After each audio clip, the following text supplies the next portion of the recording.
Welcome to Not So Quiet on the Western Front, the podcast where we lift the lid, bust the myths, and explore the incredible history of the First World War. I'm Dan Hill, a military historian and battlefield guide specialising in the history of the war on the Western Front. And I'm Dr. Spencer Jones, author and senior lecturer in war studies at the University of Wolverhampton. In this episode, we'll discuss the invention, military application, problems and solutions that all came about in the Great War regarding one of the most ever-present features on the battlefield, barbed wire. Hello, Dan. Today, I think, is a little bit of a special podcast, especially for regular listeners, because somewhere in the region of 6 to 8 episodes ago, we were talking about barbed wire, and you made a reference to, I'd really like to do an episode about barbed wire. And we've talked about it, and here we are. And certainly to the listeners, you might think this may be the most niche, geeky subject that we've covered so far. But in actual fact, Dan, barbed wire is just an incredibly important feature of the First World War. Yeah, hi, Spence. I mean, let's be fair, it is really niche and geeky, but very interesting as well to talk about, you know, some of these aspects which you see on the battlefield on a regular basis. Something that's, you know, really is, you've just said in the intro there, ever present. It really is. From 1915 onwards, barbed wire is so closely linked with the story of the Western Front. And like everything in the Great War, it evolves, and evolves in a huge way, and really has a major impact on the battlefield, both for the attacker and the defender. And so from that point of view, barbed wire is absolutely something we should cover. So for those of you that are barbed wire fans, I've recently learned a barbed wire museum. So if those of you that are barbed wire fans, this is one for you. And if you're not, and you just find the Great War interesting, hopefully there's something in this one for you as well. It's a great point that it is a niche subject within the wider war. It's certainly more niche than a lot of the subjects we've covered so far. But when we think about the First World War, I think if we were to ask you listeners to just stop and think, what do you think of when you think of the First World War? What do you think of when you think of the Western Front? Barbed wire is going to be a feature of that. It is absolutely ubiquitous, certainly from 1915 onwards, and will continue for most, although as we'll see, not all, of the First World War. And what I think is quite fascinating about the story of barbed wire is it reshapes the battlefield in unexpected but extremely important ways that we'll be discussing in this episode. But what's interesting too is that barbed wire in some ways it's nothing new, because it's actually an outgrowth of really field fortifications or even city fortifications, which you can identify stretching decades, centuries, maybe even millennia back. Of course, the Romans, famous for their fortified camps, which could resist barbarian assaults. And bringing the story a little bit up to the 1800s, if you were to, say, go to the Napoleonic War battlefields, it would be quite common to see some form of field defense, although not barbed wire yet. No, not specifically. But the idea, of course, the concept behind barbed wire is, of course, is either to slow or to stop the enemy in approaching you, typically in a defensive posture. And so when we look at siege works in particular, I'm thinking of one famous one, the Siege of Badajoz in 1812, which is a British siege on a French-controlled Spanish city, one of the key, what's known as the keys to Spain. There is a significant use of something called the chevaux de frise. So what we're talking about here is, in effect, a prototype version of barbed wire. On its most basic form, think of a very long log or beam, which will be strung across, for example, the breach in a city's walls. So Allied guns, in this case, smashing down the fortifications around the city of Badajoz. During that time, the defenders, of course, are not sitting idle. In fact, they're trying to create traps and different areas which are going to make attacking through that breach as difficult as possible. One of those is to string a very long beam directly across that breach, slightly out of view so it can't be targeted by the hostile artillery, and to quite literally stick blades out of it. So we're talking about saber and sword blades, basically making it almost like a porcupine that covers that vital area which the opponents have to cross. And quite simply, the soft, fairly vulnerable man that's got to try and get through there is going to have a very, very hard time, particularly if whilst trying to navigate these very difficult obstacles, they're being shot at, they're being bayoneted, they're having rocks thrown at them, any number of things. So in terms of the concept of this, it really isn't new. And this has happened way before the Siege of Badajoz. It's just a great example. And of course, barbed wire in many ways has got a very similar purpose. It has. And it's interesting that the history of barbed wire, it isn't, strictly speaking, it's not first conceived in the United States. It's actually first conceived in France in 1860. But it becomes a feature. Effectively, we may say that it is invented and put into practical use initially in the United States. And of course, barbed wire is initially invented as an agricultural tool. In fact, it's been said that it's essential to the American westward expansion in the 1870s and 1880s, because without it, you've got no way to fence in your livestock. And in the Great American Plains, your livestock will just wander away, or it will be attacked by the local predators, or it will be rustled by thieves, because barbed wire is also designed to keep people out of your fields as well as keep your livestock in. And it's interesting that barbed wire arrives too late to really be a factor in the American Civil War. But the American Civil War has defensive features very much like those you've described at the Siege of Badajoz. The Americans call them abatis, and these are effectively spiked branches or spiked tree trunks that face out against the enemy, form a blockage. You can't fight your way through them. They're really an engineering problem. You need to either break them up with cannonballs or have your engineers chop them up with axes. And they direct or they force attackers through certain lanes where they're left they're not blocked by the abatis. There'll be deliberate gaps there. The attackers try to go through there and they're blasted. There is some use of wire in the American Civil War very late in the war during the Siege of Petersburg in the latter half of 1864 and early 1865. But it's in the form of a tripwire that's designed to trip you up. Anybody who's approaching the trenches, obviously they're going to be running, they're going to be focused on you. They may trip over this and injure themselves. But it's not barbed. And the civilian invention in the 1870s, as I've already said, has huge influence for the keeping of livestock. And it spreads across the world very, very quickly, designed and effectively invented in the United States by an American farmer called Joseph Glidden. Then variants of it spread around the world. What's quite interesting to me is that its military application is not really thought of for a long time. So it's invented for agricultural use in 1873. Militaries don't really think about using it as a defensive measure for perhaps the next 30 to 40 years, which is quite fascinating, really. It's not seen as particularly useful. It's just not considered, perhaps. And that's really interesting because it leads us into the use of barbed wire in the early wars that sort of predate the First World War. There's some use of wire in the Boer War fought between the British and the Boers.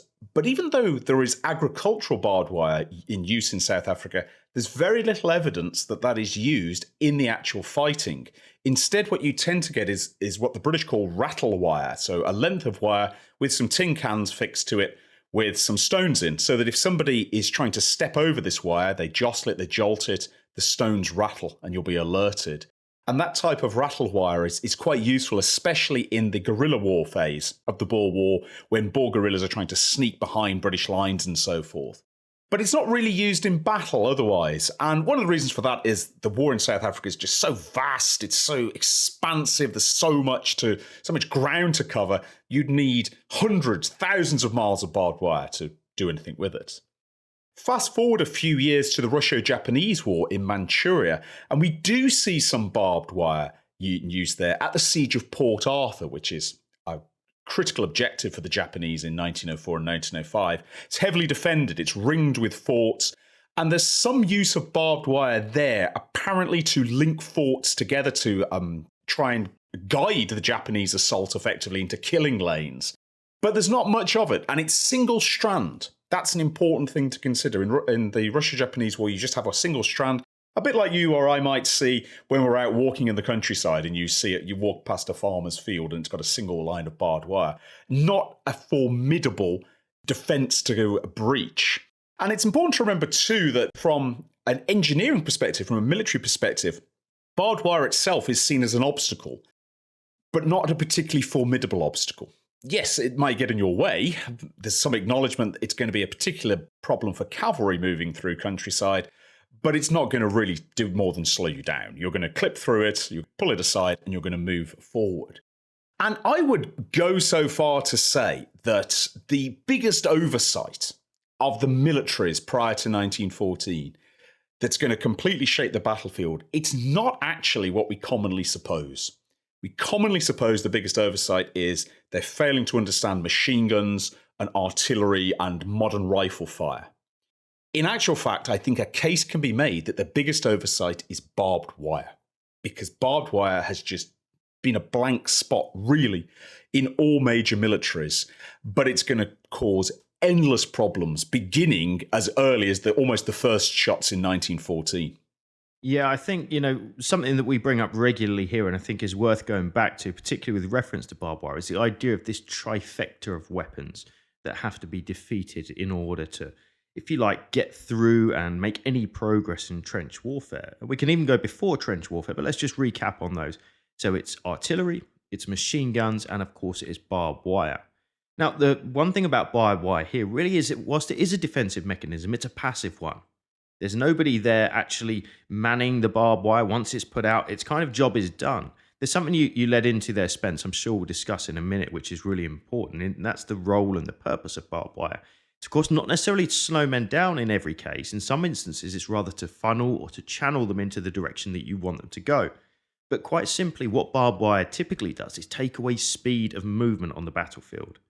That makes machine guns and artillery far more deadly.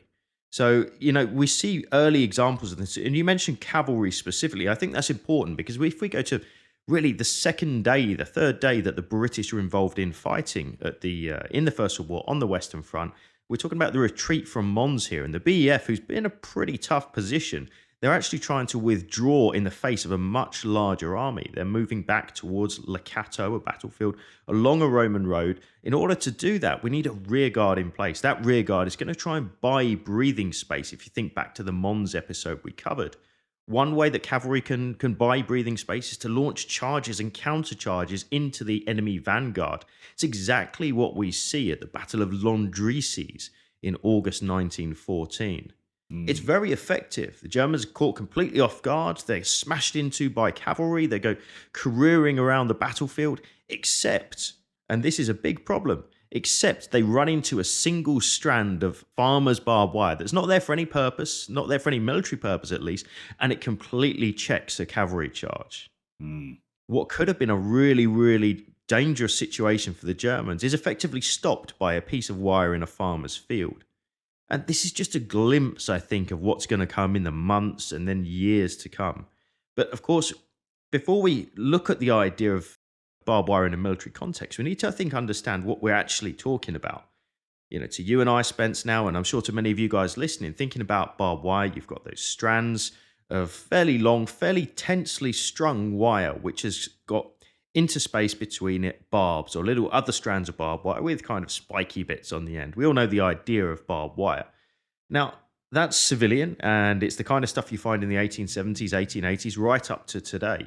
Of course, military barbed wire is going to be very, very different.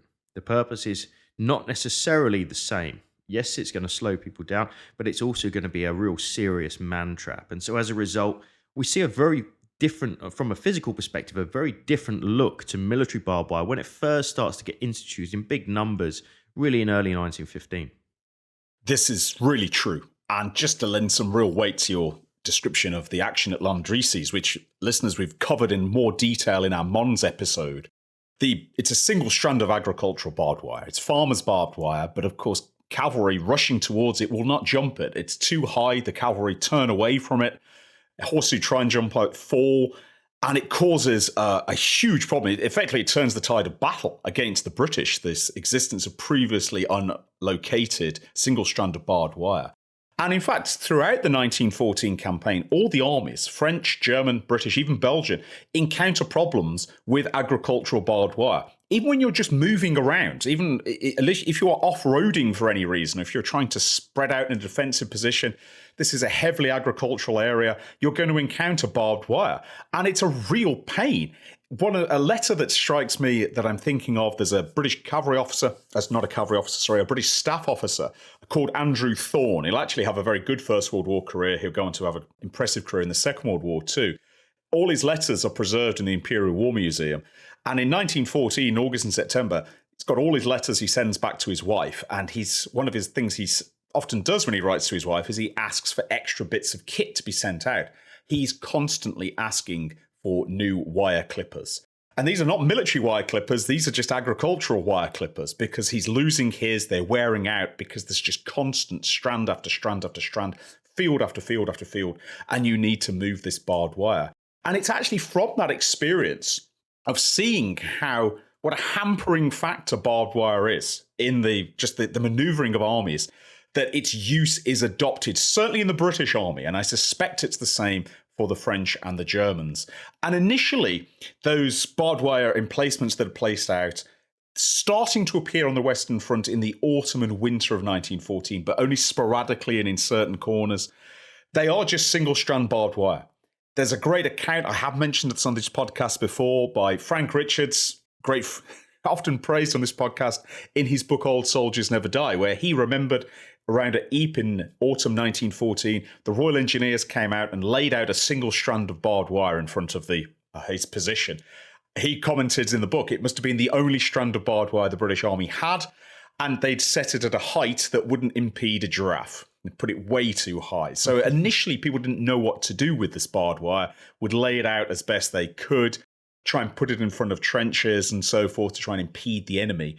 But you made a great point when you said in 1915, all this is going to change and there's going to be a move, pretty rapid move, away from just using agricultural barbed wire in single strands towards what we might call military barbed wire, which is completely different. And there's several factors that are contributing to the appearance of military barbed wire. The main driver is the fact the Germans have decided to dig in 1915. They're not going to launch any major offensives in the West. They're moving to the East, and they really want to fortify their position as best they can and to preserve manpower that can go east. What better way than to lay out this maze of barbed wire in front of your trenches? Because any assault is going to be slowed down by that. They're going to have to try and find a way to breach it, which will give away surprise. For a simple piece of technology, it offers a huge number of advantages to the defender. And so Germany starts to go big on producing military barbed wire. And they're aided by the fact that German industry has been a massive exporter of barbed wire prior to the First World War, mainly to the southeast and to, in fact, ironically enough, to Russia, who, of course, it's fighting now. So Germany already has a very, very strong industry that can be quickly turned into military barbed wire. The French also have quite a strong industry for this. British a little slower. Of course, the French and the British anticipating offensive operations, their wiring of their trenches is a lot slower than the Germans, but the Germans really lead the way. In fact, they'll lead the way for most of the First World War. And looking at this barbed wire belt beginning to appear in front of the German trenches, beginning in late 14 and just growing and expanding and growing and expanding. I'm thinking of one British officer who remembered seeing it expanding over a period of weeks, and he compared it to the work of dozens of gigantic spiders, creating this huge greyish-white web in front of the German trenches. And knowing you were going to have to attack into that and try and breach it must have been a pretty disturbing prospect, I think.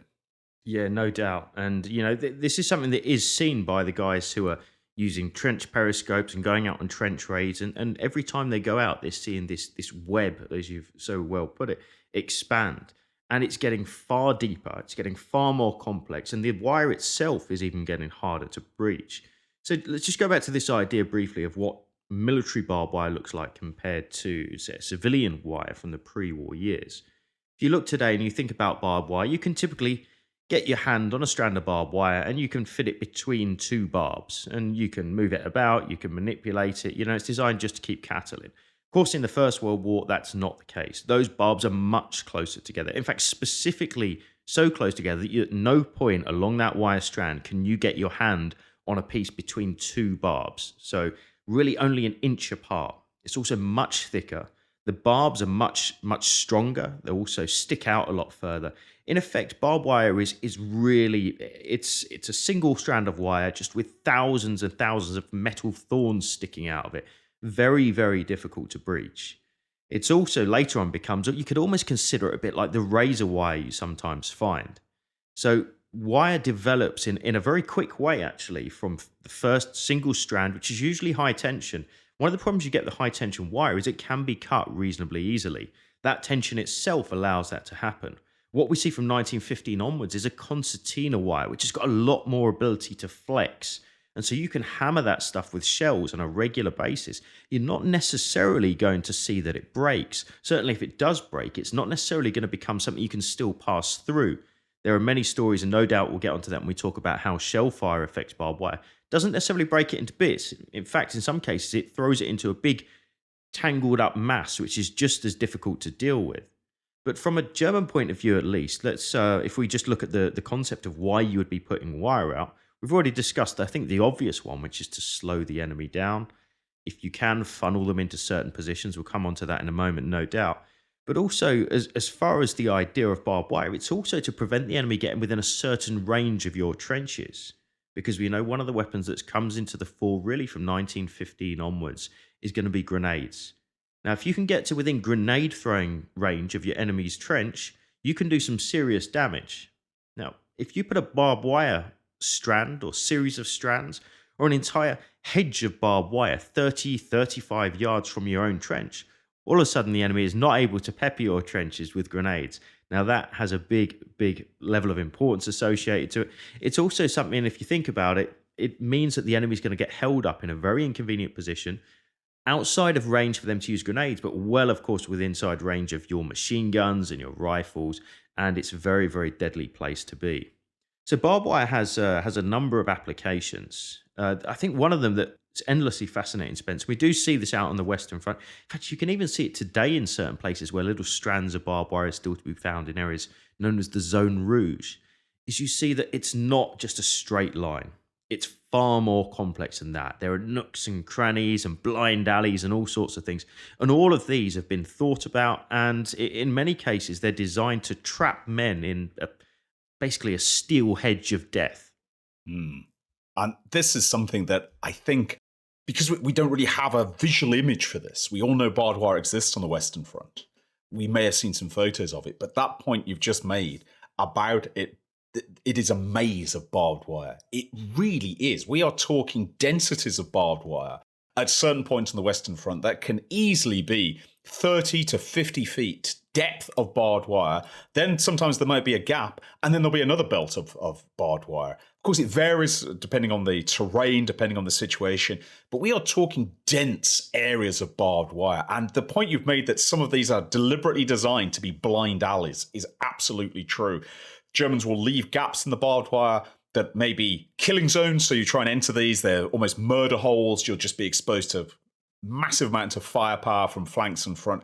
In other places, they leave gaps in the barbed wire, but when you enter them, obviously you're you're full of adrenaline, you're a highly agitated state, you're fighting, you're trying to rush through, you don't really stop to consider, and it just leads you into, effectively, as you say, a trap of barbed wire, just a dead end of barbed wire. You've got to turn back, you've got to go some other direction. And something about this barbed wire that we've all encountered, I'm sure, out in our day-to-day lives. If you've ever been caught on barbed wire, it can be difficult to disentangle yourself. If it catches on your rucksack, catches on your trousers or something like that, it'd be a little bit difficult to pick out. The barbed wire of the First World War, if you catch almost any part of your clothing upon it, it is going to seriously, seriously impair your movement. In fact, depending on how much of you is caught on it, you may be just kept completely still. And I'm actually reminded of a quote here, which is from some Germans in 1916. They're actually down on the Somme sector. It's before the battle has begun. It's actually in April 1916, and they're putting out some barbed wire. And one of the soldiers, they're laying them out, one of the soldiers actually stumbles and he falls backwards into it. And I'd just like to read you this quote to give you some idea about what it's like to actually be trapped in barbed wire. The soldier remembered, "One of our men fell backwards into the roll of barbed wire. In fact, he stumbled more than he fell. And to our amazement, we found that he was now floating in the barbed wire. If he did not move, he hung there, perfectly still, a perfect target. But when he did move, the wire began to cut his clothes, all pretty sturdy uniform fabric, away from his body. If he had not stopped wriggling, he would have first lost his clothes, and then he would have lost his skin. but no matter how much he moved, he would not have been able to get loose.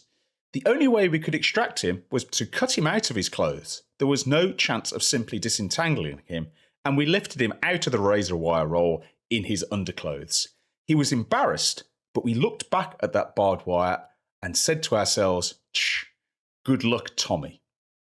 And I think that captures something about what it's like to be caught in this barbed wire. If your sleeve gets caught in it, remember you're running past the barbed wire, your trouser leg gets caught in it, you are now entangled. And short of basically cutting yourself loose, cutting your clothes loose, not easy to do when you're under fire, basically impossible to do when you're under fire, you're going to be trapped there. And the more you squirm and the more you try and pull against it, the more likely those barbs are going to pierce your skin. And you're going to become more and more entangled in it. It really is a web. And methods to get through it or get across it or get around it in the early part of the war, well, there aren't really any good methods. I'm reminded of a mention that you gave in a previous episode about assaults the British launched in 1914, where they're given effectively very large sacks and told, throw these over the barbed wire and crawl over the sack while it's on the barbed wire. Well, that's not a very advanced way to assault a position, I don't think, Dan. No, it's not. And as those guys that made that attack around the birdcage were soon to find out, it's also a very deadly one as well. And the point you made there, Spence, as you were describing what it's like to be stuck in barbed wire, of course, the main thing we need to remember associated to that is these guys are not doing those most of the time in conditions where they've got the time or the luxury to go there cutting men out of the wire. Of course, quite often it's done under very heavy fire, where even just a pause of 1 to 2 seconds could mean the difference between life and death. So getting caught on wire in 1914 to 1918 is very often it's a one-way journey, a death sentence. And that's, I think, the main story about barbed wire in the Great War. It's of course not really got any offensive purpose, so that it can be a real hindrance to the attacker, who of course have to navigate their own wire fields on occasions and sometimes get caught incorrectly, get the wrong instructions when you're trying to get through your own wire field. That's going to be just as deadly as it is to the enemy. But of course, it just slows everything down. Speed kills, or lack of speed kills in many cases on the Western Front. And, I don't think anyone's ever been able to work out, I think it's been nigh impossible to figure out how many casualties were caused as a result of barbed wire. We can tell you roughly how many were caused as a result of machine gun fire, how many were caused as a result of artillery fire. What we can't tell you is how many of those were because somebody got impeded by barbed wire. I suspect the number is going to be enormous. But, it's as well, whilst we're thinking about this idea, we need to consider as well that barbed wire, of course, isn't just in one stock form. It evolves throughout the Great War. I'm sure we'll come on to it, Spence, the famous Hindenburg Line, where we have literally fields full of barbed wire. These things are at different heights, they're at different levels, they're in different dimensions. Some of them have, things linked to them, like, as you mentioned, stones as early warning systems. Some will be seeded with things like caltrops, which you stick your foot on and go straight through your boot. Any number of awful things can be found in barbed wire. And, forgetting, of course, that these are incredibly unsanitary things as well. You get nicked by a bit of barbed wire that's been out in a very unhealthy part of no man's land for a while. You've got a pretty serious chance of becoming infected or injured as a result of that. You have, and the chances of actually being nicked by barbed wire are really, really huge, because there's so much of it, as well as the actual defensive positions that are set up. The belts, especially in front of the German trenches, but also in front of the Allied trenches. When a battle is raging and when the lines are moving, now they might not be moving very much. They're moving relatively short distances. But it can mean you might be passing over an area of ground and you suddenly have to throw yourself to the ground. There's a burst of fire, you go prone. And you're actually passing over an old barbed wire field that's basically been destroyed, but it still can injure you. You can still become tangled in it, even though it's partially buried and largely destroyed. It's still sharp. It can still do damage to you. And it's such an enormous problem. And it's an enormous problem because it's more than just an obstacle. It's an old military maxim that an obstacle that isn't defended by fire is just an engineering problem. Eventually, your engineers will get rid of it. But in the First World War, these barbed wire belts are defended by fire. They're defended by machine guns, rifles, people throwing grenades, artillery. German artillery, in particular, deliberately ranges itself in just in front of its barbed wire belt. It takes various rangings, but one is always just in front of the barbed wire belt. And one thing it likes, German artillery is good at doing, it likes to use as a defensive measure, is placing a barrage maybe 30 yards beyond the barbed wire belt. And they won't fire it as the Allies are attacking. They'll be firing on other targets.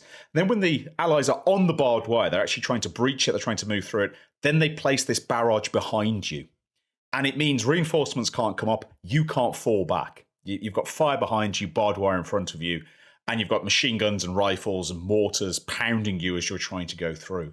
And it is absolutely, completely reshapes how the Western Front is fought. It really does. I cannot emphasize this enough. No military has anticipated mass use of barbed wire. It's a civilian technology. Nobody's really thought about it. So you've already heard historical examples. Barbed wire use are pretty thin on the ground. And then suddenly this appears. And there's a certain sort of irony here because the First World War witnesses so many technological innovations. Aircraft, tanks, flamethrowers, you name it. But so many of those, and in some ways perhaps the most famous military invention of the First World War, the tank, so much intellectual and material effort is dedicated to how do we breach this very simple, easily mass-produced piece of agricultural technology.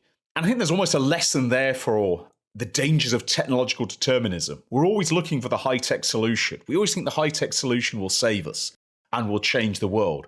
But in the First World War, it's actually a piece of what you could call low technology. There's nothing high-tech about barbed wire at all that is going to completely reshape the fighting. And it really does reshape the fighting because you have to deal with this barbed wire before you can do anything else. You can't even get into the enemy trenches unless the barbed wire has been dealt with.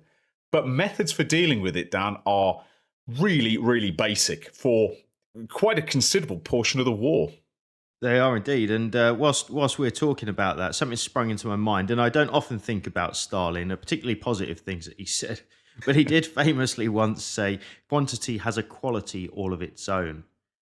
And I think that's quite true here when we talk about barbed wire, because the simple masses of this stuff were out on the battlefield are what caused the problem. And just before we go on, I think, Spence, to the idea of getting rid of barbed wire, I think we need to understand how it gets out there in the first place. Because, of course, when the BEF and the French army and the German army and even the Americans later on arrive on the Western Front, typically there isn't any barbed wire there, certainly not in any big numbers. And this is really where we get the birth of what we call the wiring party. Now, fair to say, this is not one of the popular jobs of the Great War. The idea of you, an officer, perhaps a half dozen or a dozen men, going out into no man's land and laying out lengths of barbed wire, usually, thankfully, of course, at night. The night, as we've mentioned before on this podcast, the night on the Western Front is really when the Western Front comes to life. And it's quite often that we think of it as a daytime or a dawn assault. Really, nighttime is where most of the work of this kind is to occur. And in 1914 in particular, when this first, you get this huge influx towards the end of the year of people needing to stick wire out in high volume, there's something really important that we need to bear in mind here. In order to get that wire put out and kept in place, you need to quite literally stake it out. Now, if there's one thing you don't want to be in no man's land in 1914, or at any point for that matter, it's noisy. And being noisy is going to be very, very deadly on the Western Front. And if you imagine taking a load of metal wire, which is going to clash into each other and clang about on the battlefield, climb out of your parapet, potentially be silhouetted on the skyline, and then to add to that, take a mallet out with you and start hammering wooden stakes into the ground in no man's land, you can understand why this isn't a very popular job. But there is something that comes about as a result of this, and it's one of those ever-present things that you still see on the battlefields today. In fact, last time I was on the battlefield, just last week, I remember seeing a current farmer's agricultural field, which still had some of these First World War items actually incorporated into it, still in use 100-odd years later. And it's something in the First World War known as the corkscrew picket, sometimes known as a coup de cochon, or the French pig's tail, quite literally because it's a curled piece of tail. And it might be a bit tricky to try and explain this on a podcast, Spence, but I'll give it a go. Imagine the base of a corkscrew on a wine bottle. The bit that digs into the cork, as you twist it around, it goes into there. That's the base of this same thing. It's a big, heavy wire picket, except once you get past the corkscrew element, there are two loops. So you've almost got a vertical piece of steel running upwards, and it's got two loops built into it. In some cases, three, but usually two. The idea here is that instead of hammering these into the ground to secure barbed wire through them, what you can do is you can take the handle of something like an entrenching tool, even a bayonet if you've got nothing handy. You can thread it through one of these two vertical loops, and you can literally, like you do with a wine bottle, you can wind this into the ground, sometimes known as the silent picket. And what this means is that without hammering something into the ground in no man's land, you can silently stake out barbed wire out in no man's land. It's a very clever, very simple, very cost-efficient actually way of adding barbed wire to the battlefield, but it saves a tremendous amount of lives. Ironically used by both the Germans and the Brits and the French in the First World War. I think it's a Swedish invention and sold to all sides, which is probably somebody made a few pounds out of that one. But it's a good example, I think, of how the evolution of the story of barbed wire goes on the battlefield almost in real time, which makes it endlessly fascinating. It does, and it's all part of what historians, particularly academic historians, like to call the learning curve, the idea that the armies are constantly in competition with each other. They're trying to learn at the same time. They're trying to devise new methods. And we've talked in this podcast a number of times about tit for tat. One side introduces an invention, another side introduces a counter-invention, and the battle in that sense goes on and on and on, with one side or the other ultimately getting an advantage. And it's absolutely true with barbed wire. You start with just bog standard agricultural barbed wire just put out. By 1915, it's getting much more dense, much more complex. By 1916, you're producing fields full of barbed wire. You're using things like corkscrew pickets, which allow you to deploy barbed wire at scale infinitely faster. And of course, the armies now have an almost unlimited supply of barbed wire too.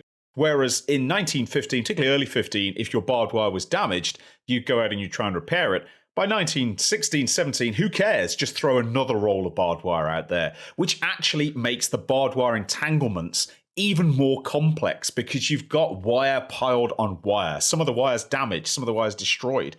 And it just gets more and more complex and more difficult to actually breach and tear through. And something to really emphasize is that in certain sectors, this barbed wire is a permanent feature. It's a permanent fixture. One of the sort of sadder accounts that one comes across reading about the Allied advance in 1918 in the 100 Days is particularly British and French soldiers going over older battlefields from 1915 in particular, and they find entangled in barbed wire, dense belts of barbed wire, which are now breached and bypassed, but they find the skeletal remains of comrades who'd gone into action in 1915. They got caught in the barbed wire, they were killed, they can't move on. Nobody's going to come and pick you out of the barbed wire. You're just going to be left there as a sort of a testament to how deadly this defensive position really can be. And you made a really great point earlier about more and more barbed wire is produced. Really more and more of it. And by the time of the Hindenburg Line, under construction in 1916, unveiled, if you will, in early 1917, I think that's almost the pinnacle of barbed wire, where you have fields and fields and fields of nothing but barbed wire, interspersed, as you say, Dan, with caltrops, these spiked objects on the ground. If you put your foot on them, it'll go through your boot, you'll be rendered a casualty. There's also some early minefields appear here. Now, minefields have been used. They're a subject for a future podcast. The Germans start to use minefields more and more in 1917 as an anti-tank measure. And minefields basically initially just bury some artillery shells, the tank bears down on them and detonates. But those minefields are growing complexity. And so sometimes if you see a gap in the barbed wire at the Hindenburg Line, well, be careful, it might just be a minefield there instead. And so the complexity of these defenses is absolutely huge. And when we think about the influence of machine guns and the influence of artillery and rifle fire, all the firepower defenders can pour into no man's land, well, that's certainly deadly and destructive. But if you don't have any barbed wire in front of you, if you can just keep moving, yes, you'll certainly take casualties. You can't just launch a frontal charge. You're going to have to maneuver, use supporting fire and so on. But you can at least close to the enemy. But if there's unbroken barbed wire in front of you, you cannot close with the enemy. And this brings us back to a point you made, Dan, that's really important. It slows everything down. And it doesn't just slow things down tactically, in the sense that you can't just rush head on at an enemy trench. It also slows things down in operational and strategic terms, because unless you as the attacker have a very detailed and properly resourced method of breaching that barbed wire, your attack is going to fail. You cannot ask soldiers, and indeed it's not really done, you cannot ask soldiers to assault unbroken barbed wire. I say it's not really done. Tragically, of course, it is done in 1915, 16, and even occasionally in 17. But if you do it, you are guaranteed to fail, because infantry cannot breach barbed wire. And so it slows everything down in the sense you have to plan and prepare, and you have to bring all your guns up, and you have to direct all your artillery fire just onto the barbed wire. Because if you can't breach it, it doesn't matter about the enemy trenches. Your infantry are not getting anywhere near them. That's slow. That's going to take a long time. And it's going to give away any hope you may have of surprise, because the enemy is going to know, oh, they're carrying out a very long bombardment on our barbed wire. This must be an attack is brewing. This is going to come. And that's slowing down of everything. It slows it down. It robs you of surprise, and it forces the attacker to really play the defender's game. And the use of artillery to try and breach barbed wire, when you think about the cost efficiency of this, the cost of the hundreds of thousands, the millions of artillery shells that are fired at barbed wire, in monetary terms, it's absolutely insane how much it costs to launch a barrage that will destroy the barbed wire. But without it, no prospect of success. Yeah, I can see a certain date creeping up on the horizon as we discuss this subject here, and undoubtedly it's got to be the 1st of July 1916, yet again, the opening day of the Battle of the Somme. But the speed element, I think, Spence, is one that's really true to a number of different subjects that we've covered here in the Great War.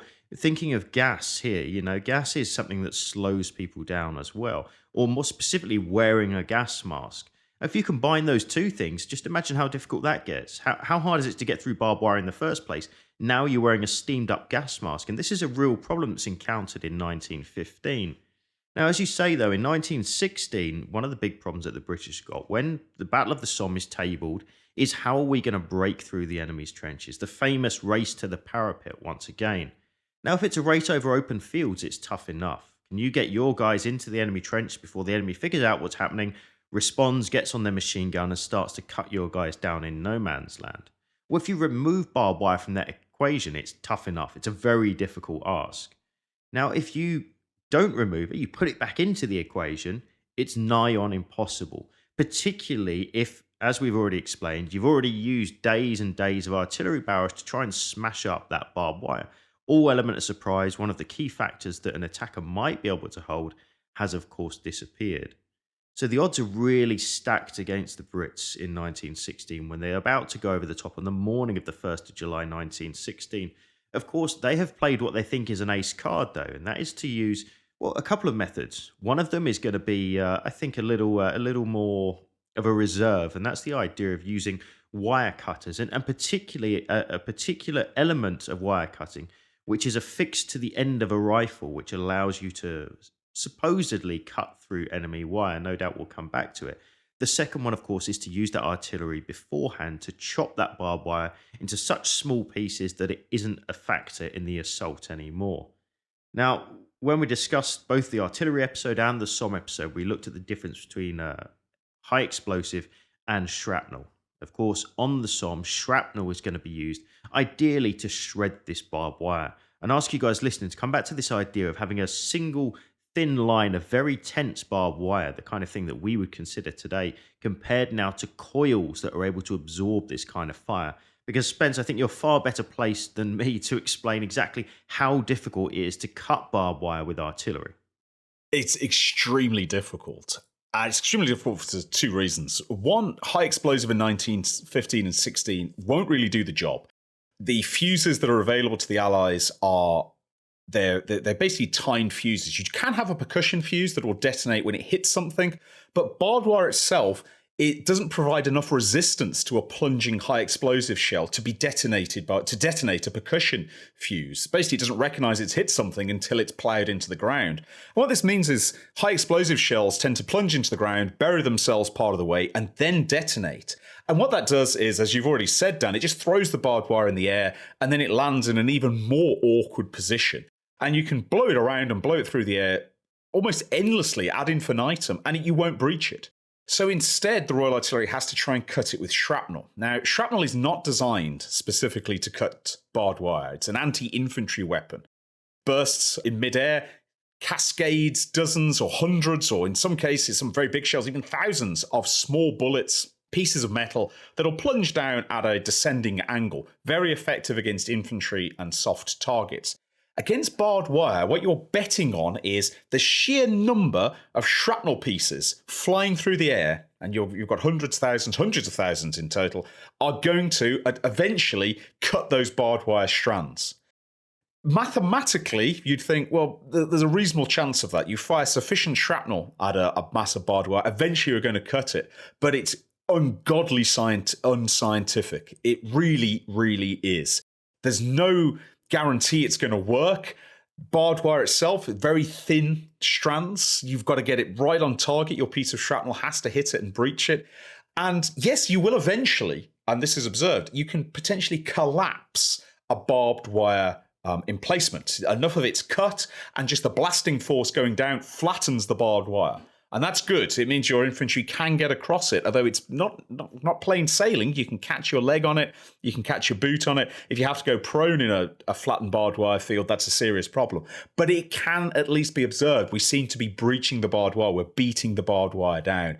But it is incredibly ammunition intensive, time intensive, and unscientific. You're trying to really just brute force your way through this barbed wire. But there's not many other options the army has. In 1916, it can't do it with high explosive. Wire cutters are okay, but they're slow. And if you're trying to cut through barbed wire while the enemy is shooting at you, that's a terrifying prospect to have. There is an invention that is being issued called the Bangalore torpedo, named after the place it's invented in India, which are big, long tubes. They're called torpedoes because they look like tubes. They're about 18 feet long, so they're really big. They're ungainly.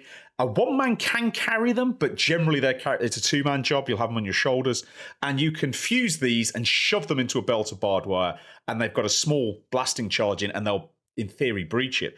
Bangalore torpedoes, though, are in their absolute infancy in the First World War. They're very big. They're not completely reliable. There's endless accounts of people trying to set a Bangalore off and it just gets stuck in the barbed wire. It never detonates.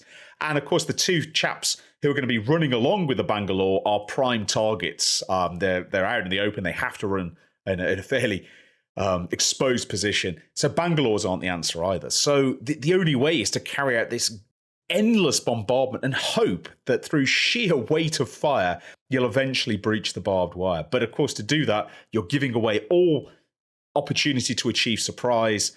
And you're also risking a lot here because from the trenches, from the trench periscopes, you can look out and go, well, that barbed wire looks breached. It looks flattened. But in actual fact, until you get close to it, you're not going to really be able to be certain about how much it's breached and how much it's just been rearranged. British do send out trench patrols and no man's land patrols to try and ascertain how badly damaged the barbed wire is. But of course, tragically, on the 1st of July 1916, in many parts of the front that the British are going to discover only as they begin their attack, the barbed wire hasn't been properly cut. Yeah, in fairness, it's a very bad time to find that out when you actually reach the enemy wire. And there's a famous story here from 1916, from that very assault, actually, which is where the British who have experimented with and organised this new contraption, which goes on to the end, in place of a bayonet, in fact, goes on to the end of a Lee-Enfield rifle and can be used. You basically force it. It's a pair of scissors, if you like, sitting on the end of a rifle. You force it into the enemy wire, and then you sort of thrust forward with the rifle. It's on a spring, and as it twists down at a right angle, when it reaches 90 degrees, the idea is it will cut through a strand of wire and will allow an individual to advance. Well, we're talking about bad places to find things out.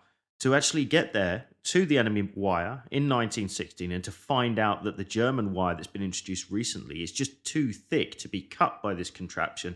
That's a very bad time to find that out as well, and costs quite a number of lives because, quite simply, German gauge wire gets heavier throughout the war. It increases in quality, despite the fact that, interestingly, that German industry really starts to struggle from 1916 onwards. Wire is always quite high on the priority list because it is so effective. And so, many of these guys that are going over the top in 1916 and certainly in 1915 as well are finding out to their cost just how difficult it is to breach this weapon. And I wonder, Spence, we spoke briefly about this before we started recording today. Just to what extent, in your mind at least, to what extent can you place some of the major failures of 1915 and 1916? Can you actually put down to barbed wire in your mind? I would, and normally I use my historian's fig leaf here and say it's complicated, but I think just to really get this point across, I would say that the Allied problems in 1915 and 16, of which there are, of course, many, not a great year for the Allies, almost all of them boil down to the problem of getting through barbed wire. And I know it may be becoming repetitive to you listeners, but the importance of if you cannot do this, if you can't get through the barbed wire, your attack is doomed. It is doomed. It's not a case of, well, it's going to be harder. It's just not going to work. Infantry unaided cannot breach barbed wire in 1915 or 16.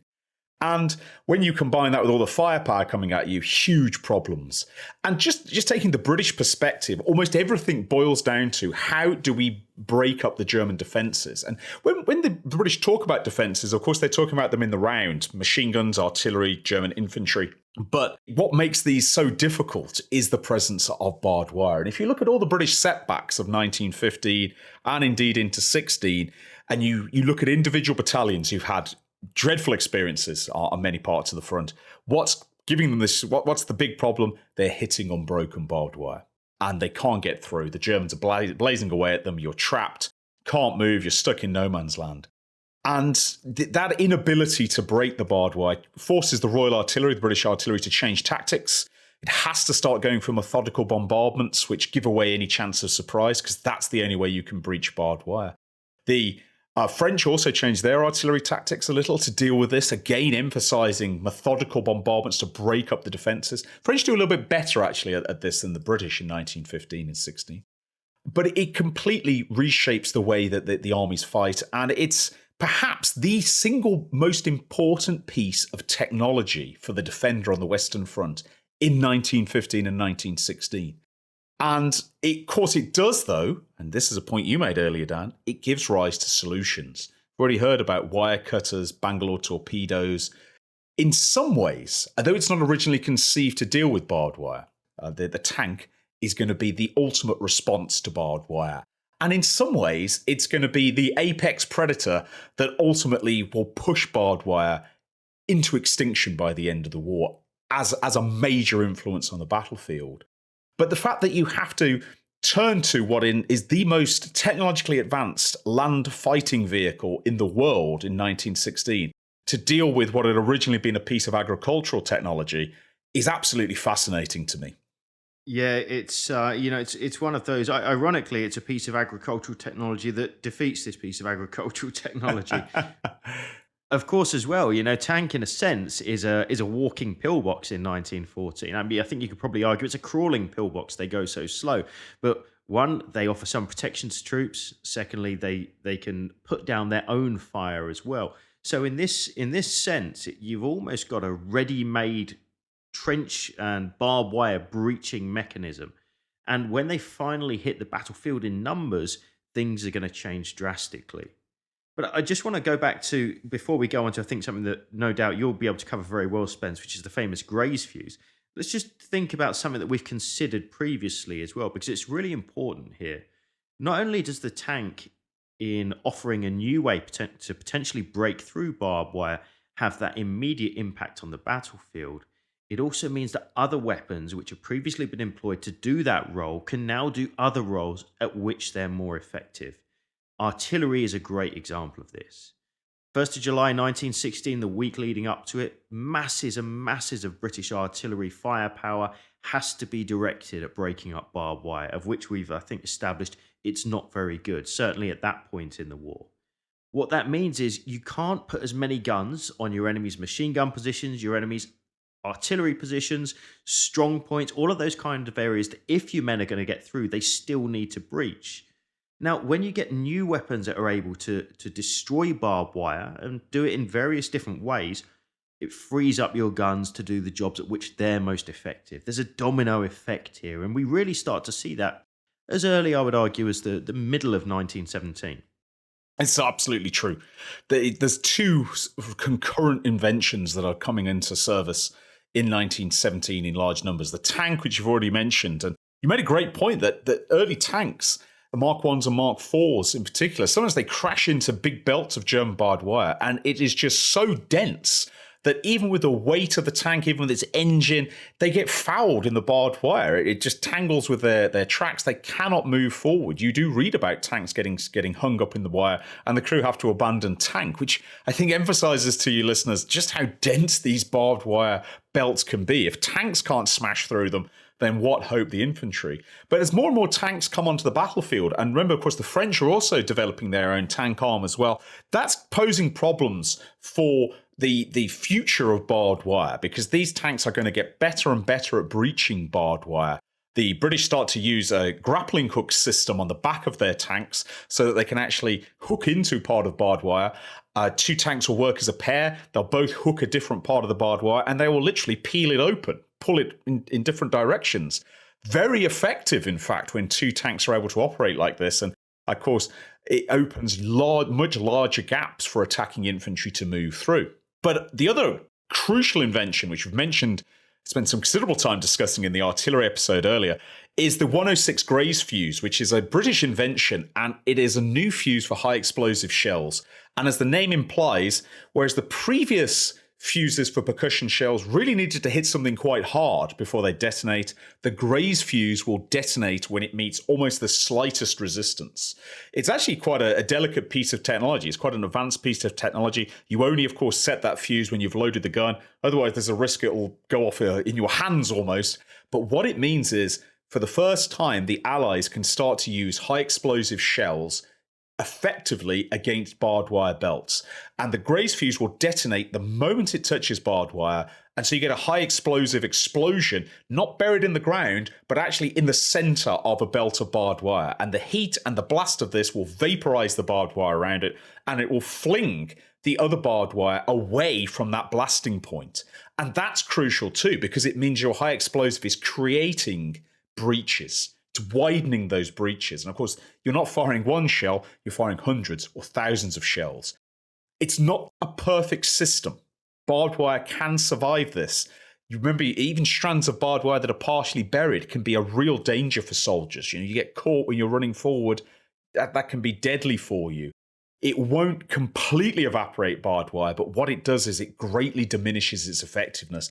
And it makes it much easier to blow holes in barbed wire with a much lower ammunition expenditure, which means you can do it a lot faster.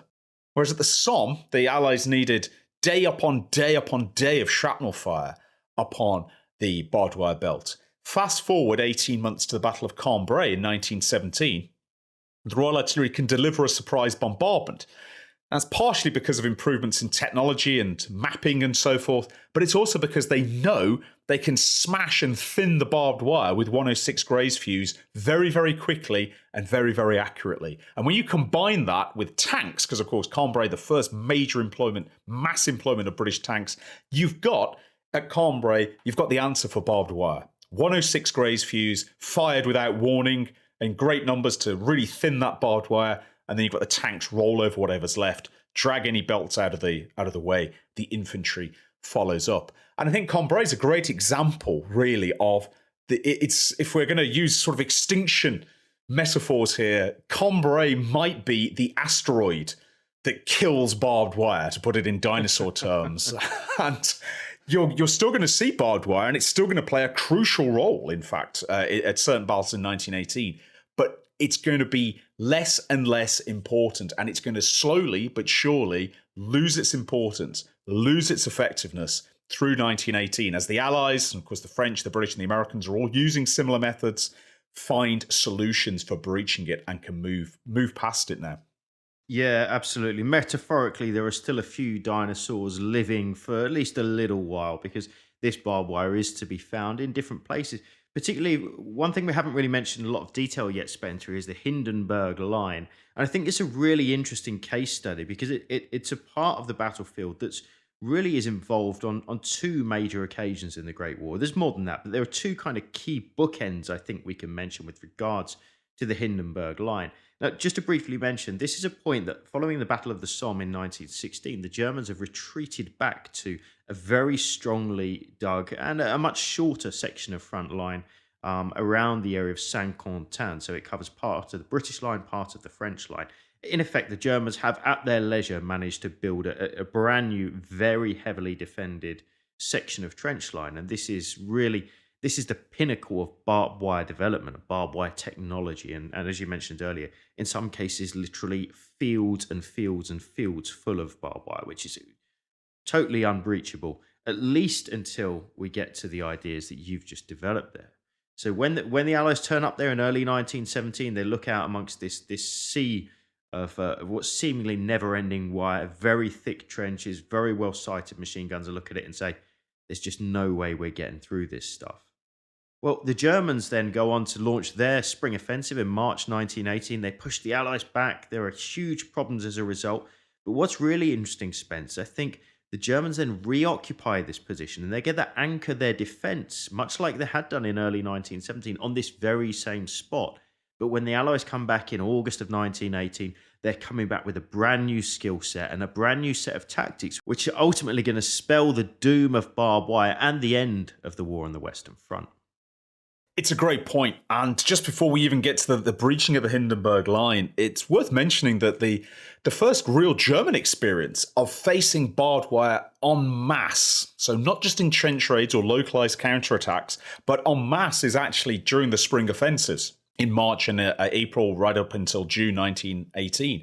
The German method for breaching barbed wire is not dissimilar to the British method, but of course the Germans don't have tanks, so they can't use those. So they actually rely very heavily on their bombardment to cut the wire. And it's quite interesting to actually see some examples in the German spring offensive where the Allied defense holds. It's quite often because the barbed wire can't be breached. The Germans aren't quite so advanced at breaching barbed wire as the Allies. They're very good at it. They can certainly do it, but it's not quite so advanced. And a number of defeats are due to this, their own assault troops getting hung up on the wire, so to speak. And so when they fall back into the Hindenburg Line in the summer of 1918, German High Command staking everything on the Hindenburg Line. It's going to halt the Allies. They're going to fight through the winter, maybe get a good deal, a peace deal in 1919. There's a lot of confidence that this position is going to hold. German propaganda really emphasizes how advanced this position is. The German soldiers can see the fields of barbed wire. In fact, that barbed wire's gone rusty because it's been lying out there untouched. The Allies haven't really chanced their hand against it, except in some very local places. And there's a sort of confidence, well, this position will hold. But of course, this is a defensive position made to the pinnacle of 1916 design. Absolutely cutting edge by 1916. But just 2 years later, this defensive position is completely outdated. It is the Brontosaurus walking around, faced by the rising tide of mammals, to keep revisiting this metaphor for some reason. And the Hindenburg Line is shattered in a matter of days by Allied assaults. British, American, Australian, Canadian, French tear through this position. Not easily, it's bitter fighting, but crucially, the reason they can tear through it is the barbed wire belts, which had seemed impassable even a year earlier, are now breached in a matter of hours. Rather than a matter of days or weeks, it's a matter of hours. They're breached, tanks can go through, and indeed do go through. The infantry follows up through the gaps. And suddenly that means that the Germans aren't pinning the Allies down at a long distance on the barbed wire. Instead, the Allies are in their position. They're fighting at grenade range. Tanks are rolling into the position. And in those circumstances, the German defense cannot hold because suddenly they're put into a pitched battle against all the technology and all the determination of the Allies. And I think that breaking of this vaunted defensive position, which I really must emphasize is brilliantly designed by the standards of 1916, is a real revolutionary moment in the First World War. It's revolutionary in more senses than one. It actually triggers German high command to tell the Kaiser the war's over, you've got to get out of this war. There's rumors of revolution in Germany, but militarily too, it means defensive systems, which, like the Hindenburg Line, which have dominated the Western Front for years of conflict, well, now you can't count on them. And the war is going to look more and more and more like the fighting of the Second World War after this point. Now, soldiers still do put down barbed wire in front of their defensive positions. You read about villages that are screened by barbed wire, wood lines where the Germans actually sow the wood with barbed wire. Very difficult to actually deal with that. But what you don't see after the breaching of the Hindenburg Line is these big, complex trench systems with the masses of barbed wire in front of them. And one of the reasons for that is it just doesn't work anymore. It's locally and tactically it can be useful. We read about the Germans deliberately filling trenches with barbed wire so that you jump into them as an Allied soldier and suddenly you're trapped in the barbed wire. There's still unpleasant aspects of barbed wire. It still has its uses, but what it's not doing anymore is defining the war and dictating how the war is fought. It has effectively, as a war-defining weapon, its time has passed and it's been replaced by tanks, high explosive artillery with graze fuse, and the war has moved beyond it. And I think that's one of the reasons you see so much more mobility in 1918. There's a number of reasons for that, but one of the reasons is barbed wire is not the constraint on mobility that it was in 1915. In 1915, the presence of barbed wire guarantees it's going to take you a long time to get into the enemy position. It means long, slow, no chance of surprise. By 1918, you still have to deal with barbed wire, but it's not slowing you down anymore. You can carry out operations at a high tempo, and it's only going to delay you by hours rather than days. There's a strong argument, I think, as we sort of come towards rounding up this episode, that the demise of barbed wire and the demise of trench warfare in its greatest sense are very closely linked, perhaps, in fact, mutually associated, because without one, the other, all of the flaws and the weaknesses of the other can be easily exposed and eventually overcome. So it's a remarkable story. And I think just to finish off on this, Spence, it's one that, although it falls out of favour by 1918, it doesn't really see anything like the importance that's used in the Second World War. If we wind the clock forward 110 years, it's perhaps surprisingly actually refeaturing on battlefields around us at this very time. It is. And this is something that has been observed, of course, in the media and indeed in military analysis. But the ongoing Russian invasion of Ukraine has seen returns of methods that I think some military commentators and some military thinkers had thought would never return. Large aspects of that war look much like a First World War battlefield. With huge artillery bombardments, with limited advances, with trench warfare, from position to position. Trench raiding has been taking place in the Russia-Ukraine war. And one of the features that's being used, in fact, more and more now is barbed wire. Barbed wire is returning. If you Google barbed wire in Ukraine, you'll find all sorts of images of Ukrainian defenders actually erecting barbed wire entanglements that look awfully like those of the First World War. And various reasons why that's being done. It's partially because armoured forces in the war are struggling to advance, so you can't crash through it in the same way. They're struggling to get forward in the way that they perhaps would like to. It's also a very easy way to at least force the enemy to divert artillery fire. They have to engage this. And so you're starting to see not the belts of barbed wire perhaps that we would have had in 1915, but in certain parts of the front, you've got a lot of barbed wire. It's a very good block for enemy raiders or enemy infiltrators, and it forces the enemy to do something about it, to fight against it in a certain way. And so it's, in some ways, and I hesitate to overemphasize this comparison, but we can think about that old technological argument again, that perhaps the biggest technological innovation in the early part of the First World War was barbed wire, a relatively simple device. And in the Russia-Ukraine war, we think a lot, and there's a lot of analysis done on the technological advancements, cyber warfare, drone warfare, and so on. And yet on the front line, we see the soldiers reaching back in time for an older form of technology simply because it's useful. Perhaps there's a lesson there about the dangers of technological determinism, but technological determinism in the First World War might be the subject of a future podcast. So I just want to say a few words at this point for those of you, quite simply to say thank you very much for taking the time to listen to this podcast and all of the other episodes that we've managed to put out recently.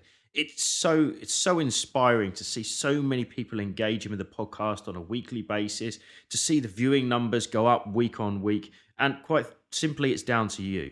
You know, you guys inspire us to continue working, delivering these podcasts, and having a great time doing it. It's got to be said. It really is something that we really, really enjoy. And I just want to make a special thank you to our supporters on Patreon. Whether you're supporting us with a cup of coffee each month or a larger donation, each and every one is hugely appreciated. And it quite simply means that we can make more content just like this. So thank you very much. If you'd like to find out more, please check out the link below.